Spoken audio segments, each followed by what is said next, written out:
In this video, I'll talk about the largest county park within the town of Hempstead and the smallest, along with new parks and ideas for improvement. When it comes to improvement ideas, I consider the Nassau County seat in Mineola on the border of Garden City. Looking at the Nassau County legislature and the Nassau County courts, there's so much open green space around them. I can imagine more benches, sculptures, and plants surrounding these public buildings, similar to the manner in which New York City's City Hall is beautifully enveloped by the City Hall Park. Likewise with Queensboro Hall and Brooklyn Borough Hall. So certainly there's room for improvement here.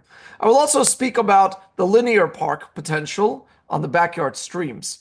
Nassau County also has, along with its park system, the public open spaces. These are properties acquired by the county in recent years to preserve it for nature. One such example being Parkway Drive to south of Baldwin, which are residential parcels that were never developed and preserved for nature, and also as a storm buffer in an area that's subject to storm tides. But even though this area is close to the public, I would like to see at least some signs at the dead end of Parkway Drive noting that this is a county-operated wildlife preserve. Looking at the map of the town of Hempstead, you can see the green for the town roads, the blue for the county roads, orange for village roads, and purple for state roads. And looking at these roads, they could be transformed into bike routes with space given to bikes. Because currently the bike network of Nassau County is not connected to its various segments. You have completed portions within Hempstead Plains and Eisenhower Park and the state parks and along the Wanto Parkway. But certainly there's room for more to get people out of cars and to exercise in a safe manner using these public roads. That's a map of Nassau County for your local pride, a grounds of the Nassau County Museum in North Hempstead, and that's the watersheds of the streams that flow into the south shore of Nassau County. These streams are county property, used for gathering stormwater, but they're dry for much of the year, and they do have space along their banks for pedestrian and bike paths that could connect parks and neighborhoods along the way. So this could be another way of expanding parkland without encroaching or acquiring private property.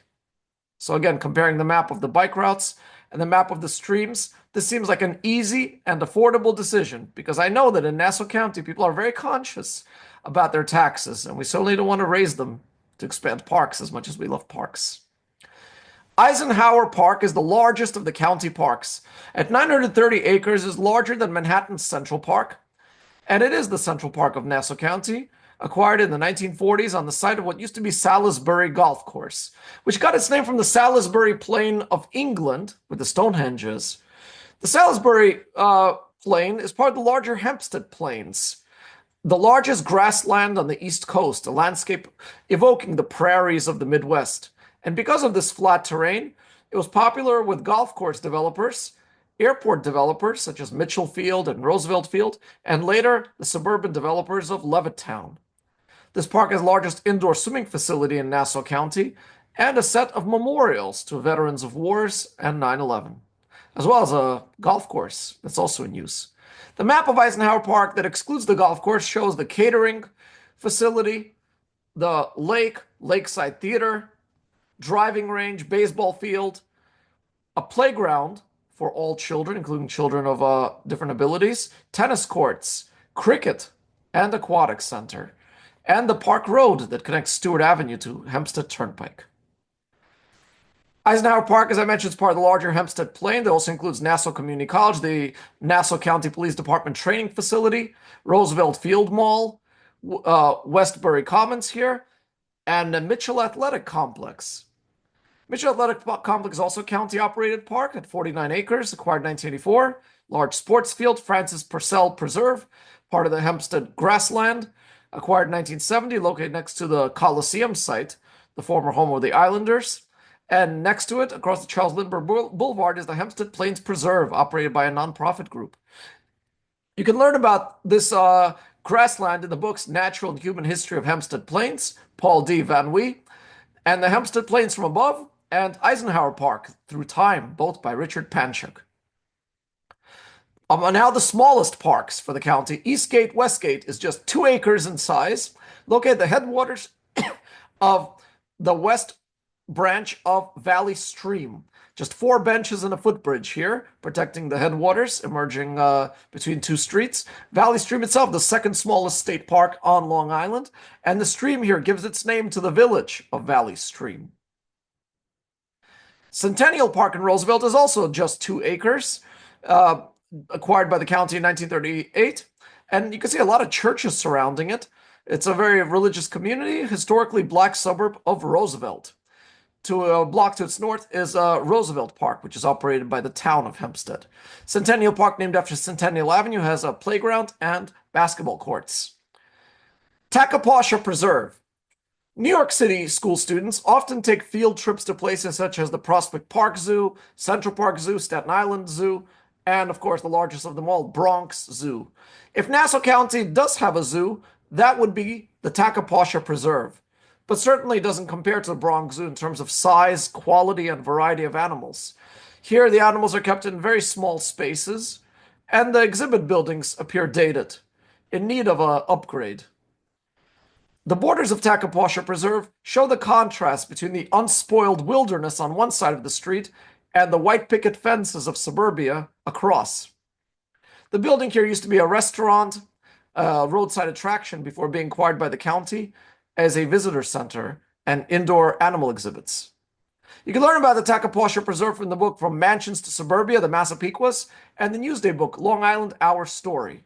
Tacopasha Preserve envelops Seaford Creek, and it is the border between Massapequa in the town of Oyster Bay and Seaford in the town of Hempstead. What I would like to see done with this park is to have the southernmost portion of the park fenced off from the public and given to the Tacopasha Preserve so that the animals here would have more room to roam. Similar to how Bronx Park in the Bronx is not really a park in the usual sense, because Bronx Park, half of it is given to New York Botanical Garden and half of it is given to the Bronx Zoo. So it's zoo inside of parkland. And the same could be done here at little cost to expand the space for the animals of the Tacopasha Preserve within a natural terrain along the Seaford Creek. The smallest of all the county parks within the town of Hempstead is Louis G. Alvarez Memorial Park at just 1 acre, located on Terrell Avenue on the bank of Powell Creek in Oceanside. In 2020, this park was renamed after NYPD Detective Louis G. Alvarez, who was killed in the line of duty, and he was a local resident. So this hero forever preserved in the name of this park, which has a pergola, playground, and sitting area on the banks of the creek. A great park that symbolizes what a linear park could be is Milburn Creek Park, 24 acres, running from Sunrise Highway near Merrick Road down to Atlantic Avenue, where it expands into the South Bay. 24 acres acquired in 1956, has a boat launch, sitting area, picnic tables, and entrances to the park and all the dead-end streets that border on the park. Nearby, you can also see Parsonage Creek, which has its own parks along lakes that line up with each other. To the north, Brookside Preserve, which I'll talk about shortly. Within Silver Lake Park on Parsonage Creek, you have willows, arching bridges reminiscent of Central Park, and a World War II memorial. Lofts Pond Park has a boardwalk above the pond, so you could look down at the turtles and the fish. And Brookside Preserve was originally part of the pumping station here that collected water for the city of Brooklyn. All the streams that run along the South Shore were dammed and the water channeled to Brooklyn. But as the city of Brooklyn grew and its thirst grew as well, Brooklyn voted to join New York City to receive its water from the Delaware Croton Catskill Aqueduct. The Brooklyn Waterworks were abandoned, and in 1989, the property was given to Nassau County as the 22-acre Brookside Preserve. The ruins of this Romanesque revival building were seen as a danger to the public, and so they were torn down. So today, Brookside Preserve is completely back to nature, as if the pumping station was never there. Mill Pond.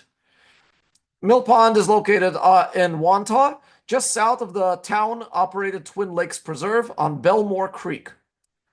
The Mill Pond Park is 54 acres, acquired by the county in 1967, has a trail around Mill Pond named after Adam D. Rand, a local resident who was a victim of the 9/11 attacks. And in the park, there's a 9/11 memorial to other local names who did not return home that day. Mill Pond is a pretty common name for suburban streams, but like many of these streams that were dammed to create mill ponds, those mills generated the corn and the grain for the early local residents.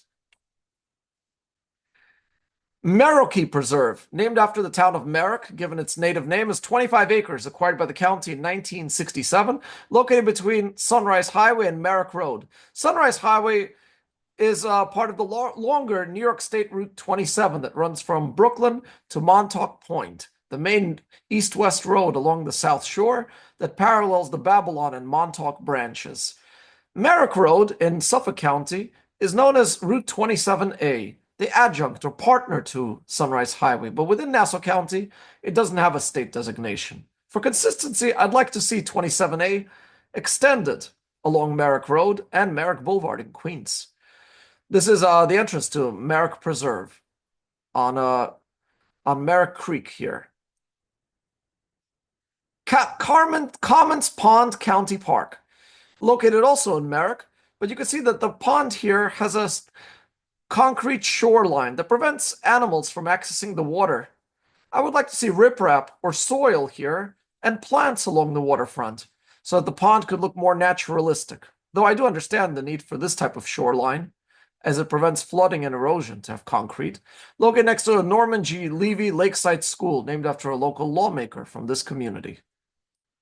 The final county park within the town of Hempstead is Crossroads Farm in Malvern, at just 5 acres, acquired by the county in 2006. This was the last working farm within the town of Hempstead, one of just 5 remaining farms within the entire county that were able to survive suburban development, to be acquired by the county so that local residents and visitors alike could learn about agriculture for future generations, and they could participate in it too, as this has a community-supported agriculture that people could buy into and participate. The farm also has local events, including concerts at Crossroads Farm in Malvern. As I finish this video, some suggestions I'd like to make. It would be nice if there were more historical signs within the county parks that could explain the history of these parks, how they got their names, and how they became parks. It would be nice to see more recycling done in the parks, because if the public sees different options for disposing of their trash, I think they would do right by the planet. I would like to see more artworks in the parks, as a way of promoting culture, opportunities for artists, and make these parks much more of a destination. I'd like to see bioswales in the parks, collecting rainwater in a naturalistic way to reduce the burden on the sewer system. More dog parks, because even though people do have backyards here, it would be nice to have dog parks to create that sense of shared experience and community. And finally, brochures and maps. Similar to our national parks have collector's brochures with identical designs, if county parks were to have them, people would have something to take home from these parks. So those are just some of the ideas I have for these county parks. And if you have your own ideas and suggestions and ideas for future videos, let me know in the comments. Thank you so much.